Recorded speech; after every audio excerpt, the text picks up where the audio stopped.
Last time बेटा हम लोगों ने सैचुरेटेड और अनसैचुरेटेड हाइड्रोकार्बन्स को डिस्कस किया था।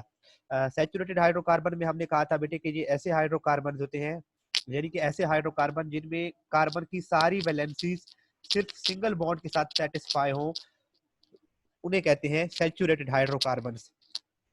और ऐसे हाइड्रोकार्बन्स जिनमें कहीं पर भी दो कार्बन एटम्स के दरमियान डबल बॉन्ड आ जाए या दो कार्बन एटम्स के दरमियान ट्रिपल बॉन्ड आ जाए, तो इन्हें कहते हैं अनसैचुरेटेड हाइड्रोकार्बन्स। ये तो हमने कल डिस्कस कर लिया था। अब बेटे यहां से एक क्वेश्चन स्टार्ट होगा, यहां से मैंने मार्क किया, यहाँ पे आप क्वेश्चन साइड पे लिख ले, ये डिफाइन अल्कीन्स। जो अल्कीन लिखा हुआ है कि अल्कीन होती क्या है, व्हाट आर अल्कीन्स, या फिर डिफाइन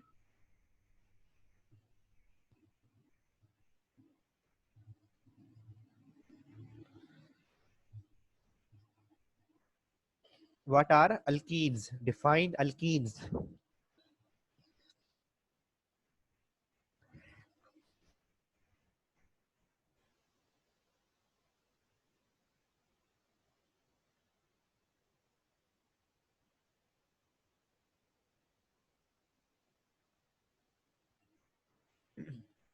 तो इसको बेटा यहां से मार्क करेंगे कि हमें पता तो है बेटा जिनमें कार्बन एटम्स के दरमियान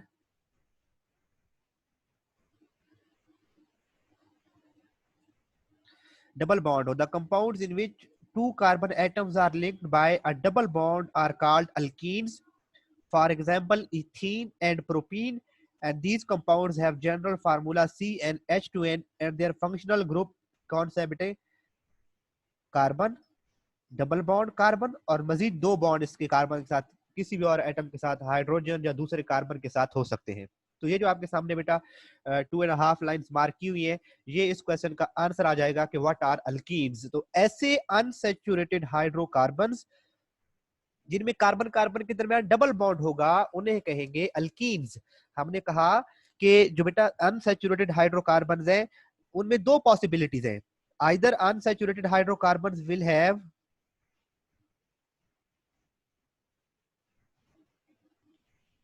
वेयर इज माय बुक, हमने कहा बेटा कि अनसैचुरेटेड हाइड्रोकार्बन्स में या तो डबल बॉन्ड होगा या ट्रिपल बॉन्ड होगा।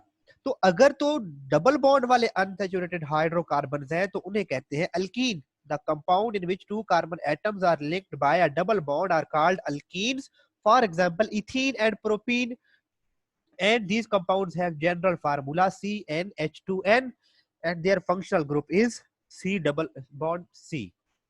ठीक है बेटा, ये हो गया अल्कीन। अब दूसरा क्या है बेटा, ये तो हो गया अल्कीन।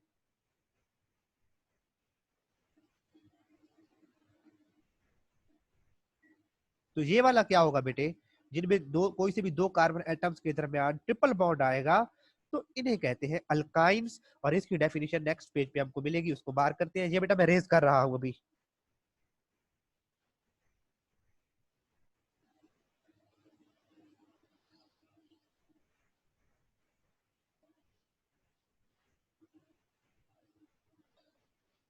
अब यहां से बेटा क्वेश्चन हमारा बन सकता है डिफाइन अल्काइंस या व्हाट आर अल्काइंस।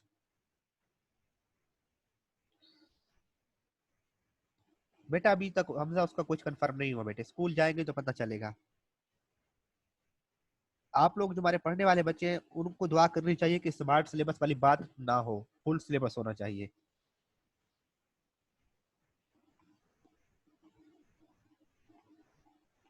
उसका बेटा फायदा ये होगा कि आपको फिर आगे जब यहाँ से कॉन्सेप्ट बिल्ड होंगे तभी तो आप एफएससी में आप अच्छा परफॉर्म कर सकोगे।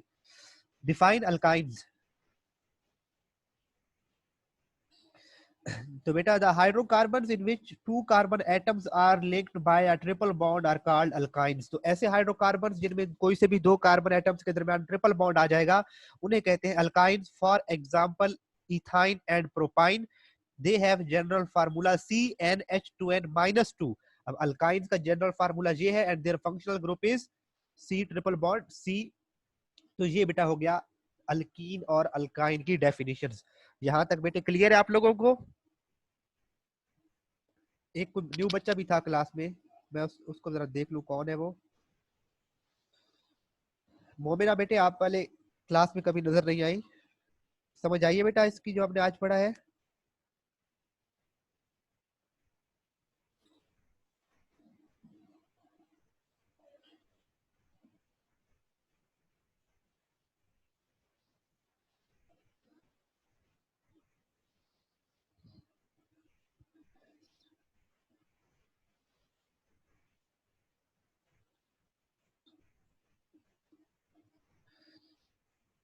बेटा हमदा मुझे आपके क्वेश्चन की समझ नहीं आई। मैं अनसेचुरेटेड की एग्जांपल समझा देता हूँ जी बेटा, बिस्मा समझाता हूँ। हमदा बेटे मुझे आपके क्वेश्चन की समझ नहीं आई, अगर आप बोल के पूछना चाहती है तो मैं अलाउ कर देता हूँ, आप बोल लीजिएगा।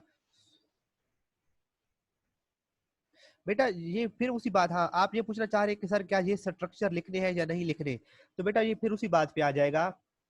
अगर नाम भी लिख दोगे तो काफी है, स्ट्रक्चर बना दोगे तो सोने पे सुहागा होगा, ज्यादा बेहतर हो जाएगा। कहीं पे वो फिर ऐसा होता है ना बेटा, हम भी पेपर चेक करते हैं तो जो बच्चे पूरी डिटेल्स लिख रहे होते हैं, इस तरह का पेपर उन्होंने स्ट्रक्चर भी ठीक बनाया, तो हमें ये हमारे माइंड में ये कॉन्सेप्ट बन जाता है कि ये किसी अच्छे बच्चे का पेपर है। तो फिर आगे हम उसको इसी फ्रेम ऑफ माइंड से चेक करते हैं पेपर को कि ये कि लायक स्टूडेंट है, ब्रिलियंट स्टूडेंट है। तो कहीं पे छोटी मोटी मिस्टेक फिर हो सकता है इग्नोर भी कर जाए। तो अगर आपको उसको श्योर है, स्ट्रक्चर बना दे। अगर थोड़ा सा भी डाउट है फिर जस्ट नाम लिखे। बिस्मा बेटे आपको समझ नहीं आई अनसैचुरेटेड की, सर अनसैचुरेटेड की एग्जांपल समझा दें।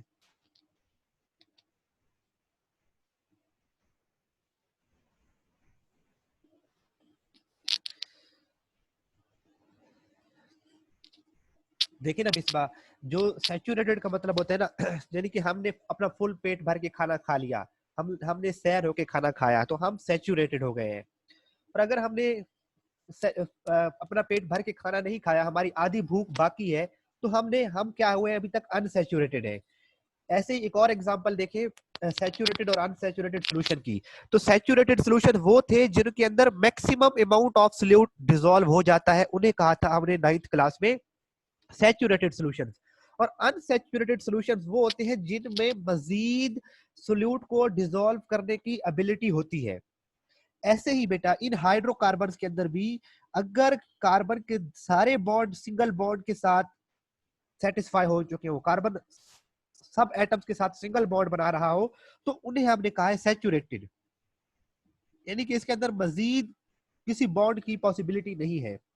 लेकिन अगर हम ये वाला कार्बन कार्बन में डबल बॉन्ड बनाए बेटा, तो पॉसिबिलिटी तो है कि इसके अंदर कोई चीज ऐड करें तो कार्बन कार्बन सिंगल बॉन्ड बन जाए, 3 ग्रुप्स ऐड हो जाए। पहले कार्बन के साथ 2 ग्रुप्स ऐड थे, अब 1 2 3 ग्रुप्स ऐड हो जाए।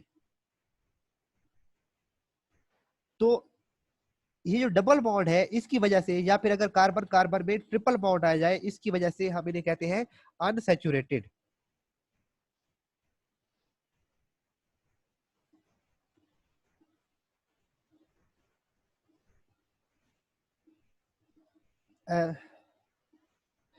अनसैचुरेटेड और अल्कीन्स 2 शॉर्ट क्वेश्चन है जी बेटा। देखिए एक शॉर्ट क्वेश्चन है, मैं ये हसन ने कहा कि चलो मैं सारे क्वेश्चन दोबारा बता देता हूँ यहाँ से जो बेटा पूछे जा सकते हैं। एक क्वेश्चन बेटा आपसे ये पूछा जा सकता है कि what are saturated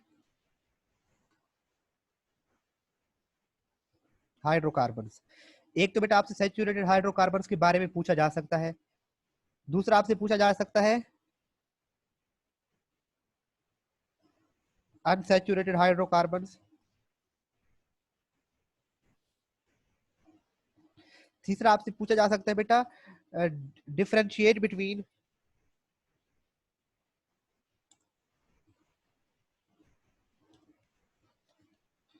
saturated and unsaturated hydrocarbons. मैं उसके लिए HC लिख रहा हूँ, कंप्लीट नाम नहीं लिख रहा।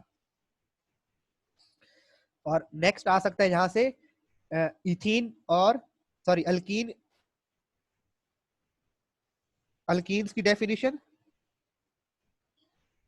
और यहां से आ सकता है अल्काइंस की डेफिनेशन। और इसी तरह से अल्कीन और अल्काइन का डिफरेंस भी आ सकता है बेटा। तो 1 2 3 4 5 और 6 क्वेश्चन पूछे जा सकते हैं यहाँ से। 5 ये मैंने लिख दिया और छठा क्या होगा, अल्कीन और अल्काइन का एक दूसरे से डिफरेंस। ओके बच्चों, हसन ठीक है बेटा?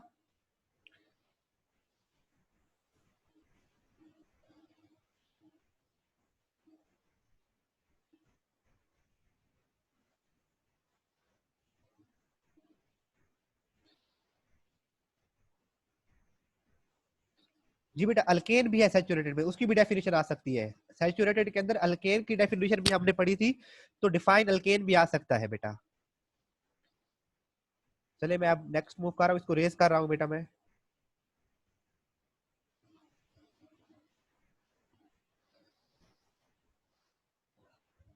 उसके बाद अभी तक तो जितने बेटा हमने पढ़े थे, जो ओपन चेन थे, तो ये क्लोज चेन और साइक्लिक हाइड्रोकार्बन्स कौन से होते हैं? Compounds having rings of carbon atoms in their molecules are called closed chain और साइक्लिक हाइड्रोकार्बन्स। और ये साइक्लिक हाइड्रोकार्बन्स बेटा क्या हो सकते हैं? ये बेंजोइड हो सकते हैं, यानी एरोमेटिक हो सकते हैं, बेंजोइड या एरोमेटिक। और ये वाला क्या हो जाएगा? Non benzenoid. तो बेंजीन, साइक्लोब्यूटेन, ये दूसरे नंबर पे साइक्लोब्यूटेन है और थर्ड नंबर पे साइक्लोहेक्सेन है, जो उनके स्ट्रक्चर्स बने हुए हैं। फिर टेस्ट योरसेल्फ पे क्वेश्चन देखें तो what are hydrocarbon, why are hydrocarbons considered as parent organic compound, ये हमने कल डिस्कस किया था, क्योंकि बाकी सारे ऑर्गेनिक कंपाउंड इनसे डिराइव होते हैं बेटा। What is the difference between straight and branch chain hydrocarbons? तो स्ट्रेट चेन बेटा हमने पढ़ चुके थे कि सारे carbon atom single straight chain में जुड़े होते हैं, और उसकी example N butane.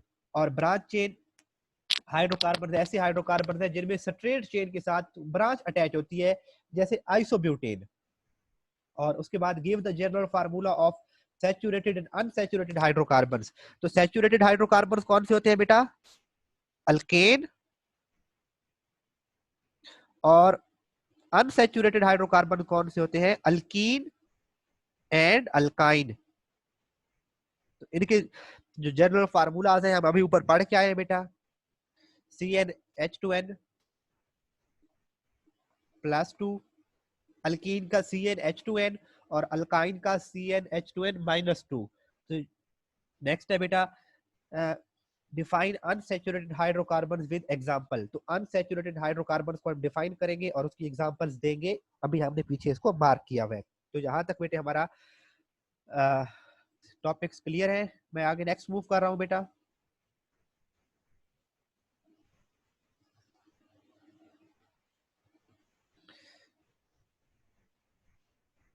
Second question फिर बता दूं? जी बेटा मैं बता देता हूँ। What is the difference between straight chain and branch chain hydrocarbons? बेटे आपके पास अगर बुक होगी, मेरे पास नहीं पड़ी हुई बुक के बेटा, ये पिछले चैप्टर में हमने इसकी डेफिनेशन पढ़ी थी, प्रीवियस चैप्टर में, कि बेटा ऐसे हाइड्रोकार्बन्स जिसमें सारे कार्बन एटम एक स्ट्रेट चेन में जुड़े हो। The hydrocarbons in which all carbon atoms are linked together in a straight chain are called straight chain hydrocarbons. For example, N-butane. इसका स्ट्रक्चर बना देंगे तो ज्यादा बेहतर है। एंड क्लोज चेन में क्या लिखेंगे बेटा? Hydrocarbons in which branches are also attach to straight chain. ये बेटा ये स्ट्रेट चेन थी और उसके साथ यहाँ पे क्या अटैच हो गई है? ब्रांच अटैच हो गई है। तो hydrocarbons in which branches are also attached to straight chain are called branch chain hydrocarbons। और इसकी एग्जांपल है फॉर एग्जांपल आइसोब्यूटेन। ठीक है बेटा अनाया? प्रीवियस चैप्टर में भी आप इनकी डेफिनेशंस को बेहतर वर्ड बाय वर्ड देख सकते हैं।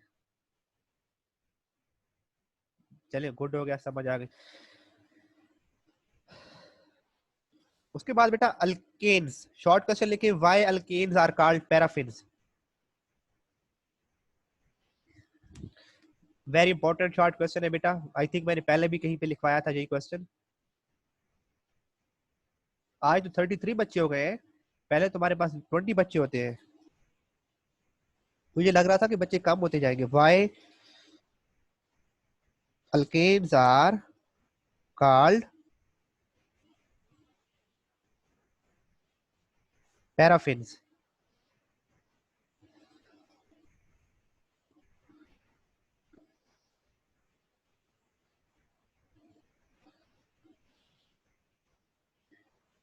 जी बेटा, पिछले चैप्टर में रीड किया था मैंने, मुझे वही लग रहा था कहीं ना कहीं पे ये क्वेश्चन आया है, उसी को कर सकते हैं, तो उसी को कर ले, यहाँ पर ज्यादा बेहतर लिखा हुआ है बेटा, है वही चीज, मार्क कर रहा हूँ बेटा। इन्हें बेटा पैराफिन इसलिए कहते हैं क्योंकि ये लिटिल रिएक्टिव है। पैरा बेटा, para means little, affins mean affinity, little affinity, ये रिएक्शन बहुत कम रिएक्शन देते हैं, इजीली रिएक्शन नहीं रिएक्ट नहीं करते, इसलिए इन्हें पैराफिन कहते हैं। कि the simplest hydrocarbons, the simplest hydrocarbons are alkanes. In these compounds, all bonds of carbon atoms are single. That means valencies of carbon atoms are saturated. सारे bond single है, saturated है, therefore they are least reactive. That is the reason alkanes are called paraffins. Para means less and affins mean affinity or reactivity. तो यहां से बेटा अगर करोगे तो ये ज्यादा बेहतर वर्डिंग में लिखा हुआ है।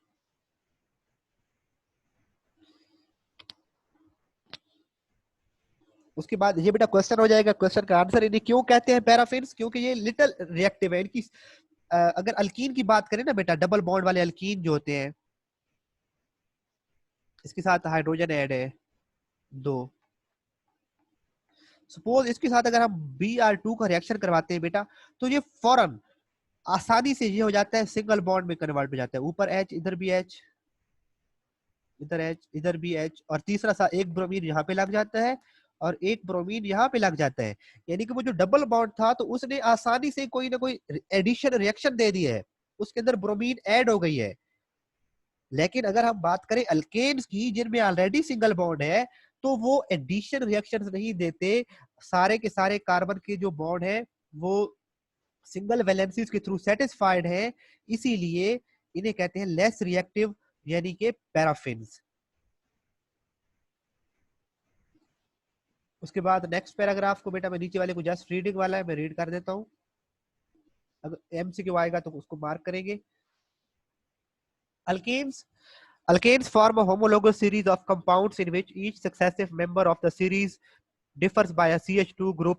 कि ये एक homologous series है और एक हर successive members में CH2 ग्रुप का फर्क आता है।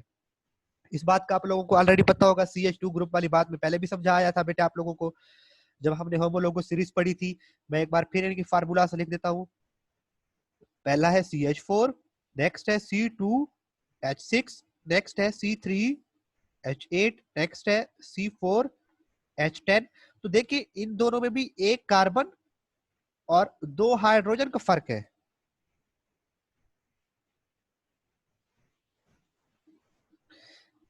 इन दोनों में भी अगर देखें तो CH2 ग्रुप का फर्क है, इन दोनों में भी देखें तो CH2 ग्रुप का फर्क है।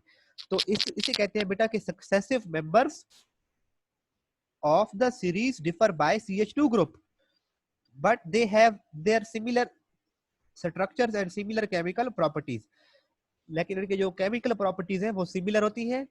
The first member of the series is methane, next ethane, then next propane, and so on. Given in the previous chapter, table 11.3, आप लोगों को वो टेबल मैंने कहा हुआ था याद करने को, आपने याद किया हुआ है बेटा। Methane, ethane, propane, butane, pentane, etc. The electron cross, the electron cross and dot structures of simple alkanes are given below. अब बेटा ये वाला स्ट्रक्चर में से एक आज शॉर्ट क्वेश्चन आ जाता है कि right dot and cross structure of methane, या फिर आ जाएगा मीथेन एंड इथेन, या फिर आ जाएगा draw dot cross structure of propane. तो मैं इसको बनाना, प्रोपेन का बनाना बताता हूं कैसे बनाना है। जी बेटा मैं अभी लफ्ज बोला है तो आपको समझ आ जाएगी, मैं समझाने जा रहा हूं ना बेटा। मैंने कहा है कि ये पेपर में आ सकता है, आपने कहा सर नहीं समझ आई। बेटा मैं इसलिए तो बैठा, समझाऊंगा ना। डॉट क्रॉस फार्मूला बेटे,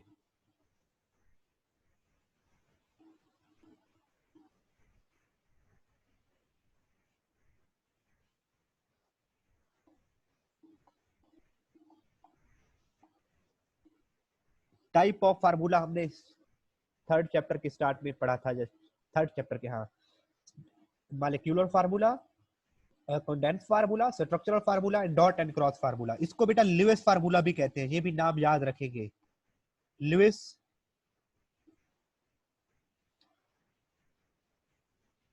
फार्मूला। अब बेटा आपको पेपर में क्वेश्चन आ गया है कि आप लुईस फार्मूला ड्रा करें या डॉट क्रॉस फार्मूला ड्रा करें, किसका? प्रोपेन का। ठीक है बेटा, पेपर में ये क्वेश्चन आ गया है, तो आपको पता, पहले तो आप माइंड में ये लेके आए कि प्रोपेन है क्या? अल्केन है, इट मीन सारे सिंगल बॉन्ड होंगे। फिर ये माइंड में याद करें कि प्रोपेन में कार्बन एटम कितने होंगे? मीथेन में एक, इथेन में दो और प्रोपेन में तीन। तो आपको याद आ गया कि प्रोपेन के अंदर तीन कार्बन एटम्स हैं। तो खामोशी से ऐसे तीन कार्बन एटम्स को ड्रॉ कर दे। हो गए ड्रॉ। अब हर एटम के चार चार इलेक्ट्रॉन को या डॉट से रिप्रेजेंट कर दे या क्रॉस से रिप्रेजेंट कर दे। तो देखे बेटा, cross cross cross cross cross cross. अब इसके एक एटम को किससे रिप्रेजेंट करें? डॉट को, ताकि ये क्रॉस और क्रॉस आमने सामने रहे, डॉट और क्रॉस रहे, दूसरे को भी डॉट, इसको फिर क्रॉस क्रॉस क्रॉस और क्रॉस। अब देखिए दोनों कार्बन एटम, तीनों कार्बन एटम्स के चार चार बॉन्ड शो हो रहे हैं बेटा। अब इसके साथ क्या लगाएं? अब हाइड्रोजन लगाते जाए। ठीक है, डॉट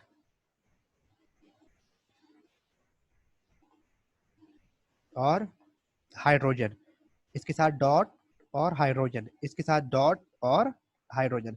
एक्चुअली अब ये क्या बन गया है?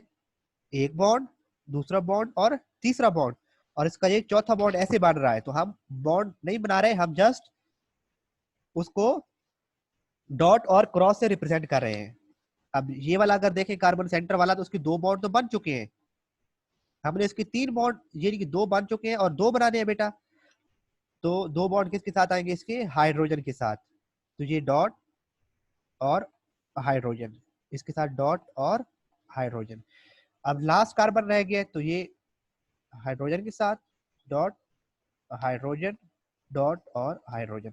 अगर एक्चुअली देखें तो आपका स्ट्रक्चर क्या बना हुआ है? यही स्ट्रक्चर।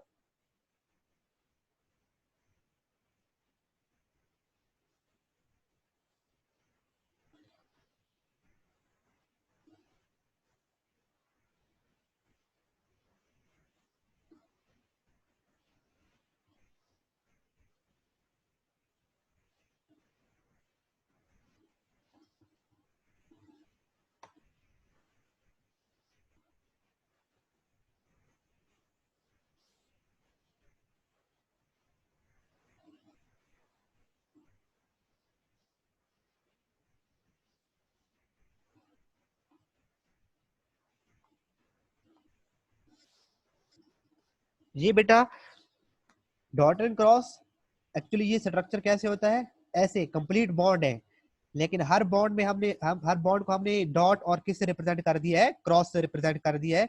ये आपके सामने इसका स्ट्रक्चर बन चुका है, प्रोपेन का डॉट एंड क्रॉस फार्मूला है। अगर प्रोपेन आ जाए, प्रोपेन की जगह सॉरी ब्यूटेन आ जाए, तो उसका मैं स्ट्रक्चर जल्दी से बना देता हूँ बेटे। जल्दी से हम उसके एक, दो, तीन, चार कार्बन बना देंगे। अब cross cross cross cross, dot cross, dot cross, cross cross cross cross, dot cross cross cross. अब सारे कार्बन के चार चार बेटा बन चुके हैं बॉन्ड। अब बाकी इसके साथ हाइड्रोजन लगाते जाओ, तो क्या बन जाएगा? ब्यूटेन बन जाएगा।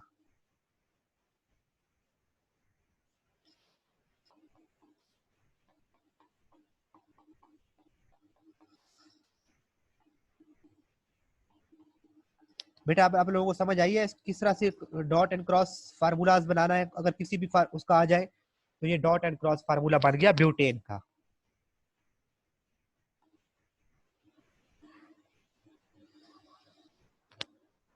इब्राहिम,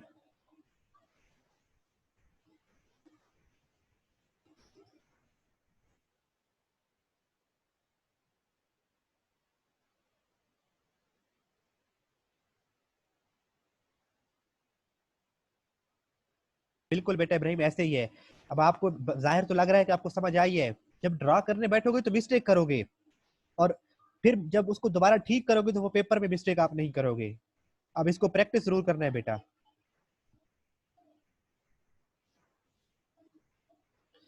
यानी कि ना, खुद से मीथेन, इथेन, प्रोपेन, ब्यूटेन, इन चारों के बेटा डॉट एंड क्रॉस फार्मूलाज आप लिखो, बस फिर सही हो गया सारा काम। अब बेटा इनके सोर्सेज की तरफ आते हैं। ये लास्ट हमारा आज का टॉपिक, सोर्सेज ऑफ अल्केन्स। पहला सोर्स बेटा, the main source of alkanes are petroleum and natural gas. जी तो हम प्रीवियस टॉपिक में पढ़ के आए थे कि नेचुरल गैस और पेट्रोलियम, उनमें हाइड्रोकार्बन ही होते हैं। तो जो अल्केन्स का मेजर सोर्स है वो पेट्रोलियम और नेचुरल गैस है। ये लॉन्ग क्वेश्चन आ सकता है बेटा, क्योंकि ये पॉइंट की फॉर्म में है। उसके बाद methane forms about 85% of natural gas, ये एमसीक्यू भी आ जाता है। जी सोर्स का मतलब ये कहां से आते, कहां से अल्केन हम कहां से हासिल कर सकते हैं। तो methane forms about 85% of natural gas. तो नेचुरल गैस जो सुई गैस हमारे घरों में आती है उसके अंदर 85% तक मीथेन है, CH4। All the alkanes are obtained commercially by fractional distillation of crude petroleum. ये जो क्रूड पेट्रोलियम, जो अर्थ से पेट्रोलियम निकाला जाता है, तेल के कुएं जो खोदे जाते हैं और पेट्रोलियम निकलता है, फिर उसकी फ्रैक्शनल डिस्टिलेशन करते हैं और उसे अल्केन्स ही यहाँ से। ये पेट्रोल है, को पेट्रोल एक कंपाउंड नहीं है बेटा, ये मिक्सचर ऑफ हाइड्रोकार्बन है। जो डीजल ऑयल है that is also mixture of different hydrocarbon. तो हाइड्रोकार्बन तो क्या है, अल्केन है, या अल्कीन या अल्काइन भी हो सकते हैं।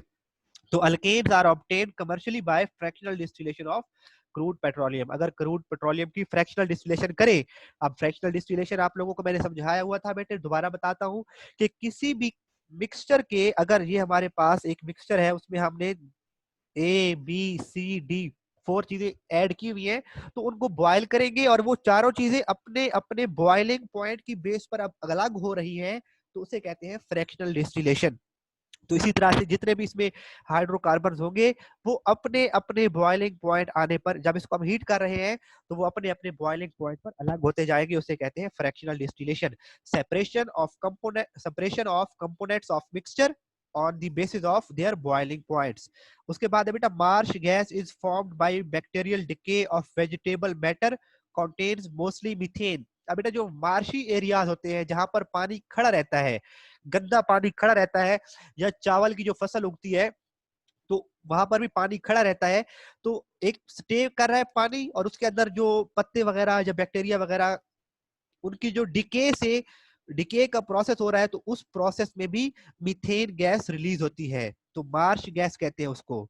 यानी कि जो मार्शी एरियाज है जहां पे पानी खड़ा रहता है, वहां पर पौधों के गलने सड़ने से जो गैस प्रोड्यूस होती है उसे कहते हैं मार्श गैस। और मार्श गैस का जो मेजर कंपोनेंट है वो भी क्या है, मीथेन है। तो Marsh gas is formed by bacterial decay of vegetable matter. Bacterial decay of vegetable matter का क्या मतलब है बेटा, कि जो पौधों के जो डिफरेंट पार्ट्स हैं, जब वो उनके पानी में खड़े रहते हैं, तो वो गलना स्टार्ट हो जाते हैं, उनकी डेथ और डिके का प्रोसेस शुरू हो जाता है। तो इस डिके के प्रोसेस के दौरान गैस प्रोड्यूस होती है, जिसे कहते हैं मार्श गैस। और मार्श गैस का मेजर कंपोनेंट कौन है, मीथेन।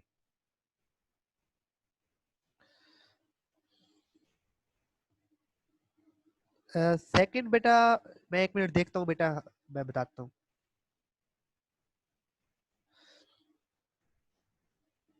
बेटा ये अनाया बेटा, मैंने ये बताया था, बच्चों को समझाया भी था, आप यूट्यूब पे लेक्चर को देख लीजिएगा, कि इनका ना शॉर्ट क्वेश्चन आ जाता है कि किसी एक का स्ट्रक्चर ड्रा करो, dot and cross structure draw करो, मीथेन का, इथेन का, प्रोपेन का। तो ये आपको बच्चों को मैंने समझाया था, आप भी देख लीजिएगा। अगर आपको पहले का आता है तो अच्छी बात है, कि डॉट एंड क्रॉस स्ट्रक्चर कैसे बनाया जाता है। अब हम सोर्सेज की तरफ मूव कर रहे थे बेटा, और ये लॉन्ग क्वेश्चन है। ये फर्स्ट पॉइंट भी हो चुका, सेकंड, थर्ड, फोर्थ भी हो चुका। मार्च गैस वाला पॉइंट बेटा आप लोगों को समझ आ गया है।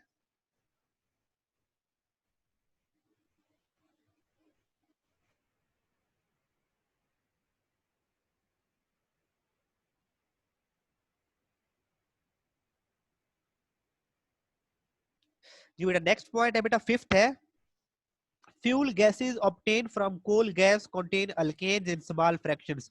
अब कोल गैस कहां पर हमने, अगर आपको याद हो तो कोल गैस की कंपोजिशन क्या थी बेटा,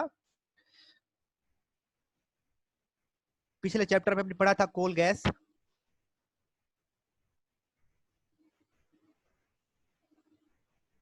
शाजिल बेटा कौन सा बेटा? उसमें हमने पढ़ा था मीथेन, कार्बन मोनोऑक्साइड और हाइड्रोजन गैस होती है। तो फ्यूल कोल गैस से भी जो गैसेज ऑब्टेन होती हैं उनके अंदर भी अल्केन स्मॉल अमाउंट में होती है। लास्ट है बेटा मीथेन अकर्स इन गोबर gas, sewage gas and biogas which are formed by the decomposition of cattle dung, excreta and plant wastes। ये जो अक्सर देहात में बेटा, गांव में वो क्या करते हैं, जिनके डेयरी फार्म्स होते हैं, तो वो जो जानवरों का गोबर वगैरह होता है जिसे कैटल डंग कहा जाता है, उसे क्या करते हैं, एक कुआं सा उन्होंने बनाया होता है, वो गोबर उसके अंदर ऐड करते रहते हैं और उसको फिर मिक्सचर, उनके पास एक मिक्सर होता है जिसको वो पानी उसमें ऐड करते रहते हैं और गोबर ऐड करते रहते हैं, उसको फिर करते हैं मिक्स, और डिकम्पोजिशन की वजह से गैस प्रोड्यूस होती है और वो गैस घरों में इस्तेमाल करते हैं, तो उसे कहते हैं बेटा गोबर गैस। इसी तरह से सीवेज गैस भी है कि जो हमारे घरों का गंद है, सीवेज है, इसको भी जब डिकम्पोज किया जाता है तो गैस प्रोड्यूस होती है, सीवेज गैस और बायोगैस भी कहा जाता है इसे। तो ये सारी बेटा जो गैसेस है, ये इनके अंदर मीथेन पाई जाती है। तो ये बेटा थे सोर्सेज ऑफ अल्केन्स। एक दफा मैं रिपीट कर देता हूँ, हमारे पास लेस देन 2 मिनट्स है, क्लास अगर किसी भी टाइम खत्म हो जाएगी तो कोई बात नहीं, लेकिन मैं कोशिश करता हूँ कि एक बार सबको रिपीट कर दो बेटा। पहला point, major sources of alkanes are petroleum and natural gas. तो पेट्रोलियम प्रोडक्ट्स और नेचुरल गैस में मेजर जो पार्ट है बेटा वो अल्केन्स मौजूद होती है, और अल्केन्स में भी मेजर पार्ट किसका, मीथेन का बेटे।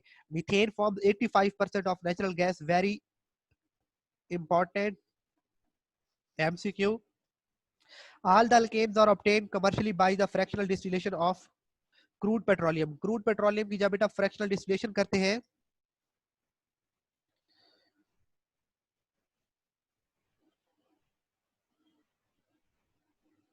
एक्सक्रीटा बेटा मीनिंग जो उनकी एक्सक्रीटरी प्रोडक्ट्स होती है, वही गोबर आ जाएगा ना उसमें बेटा, जो एक्सक्रीटरी प्रोडक्ट होती है।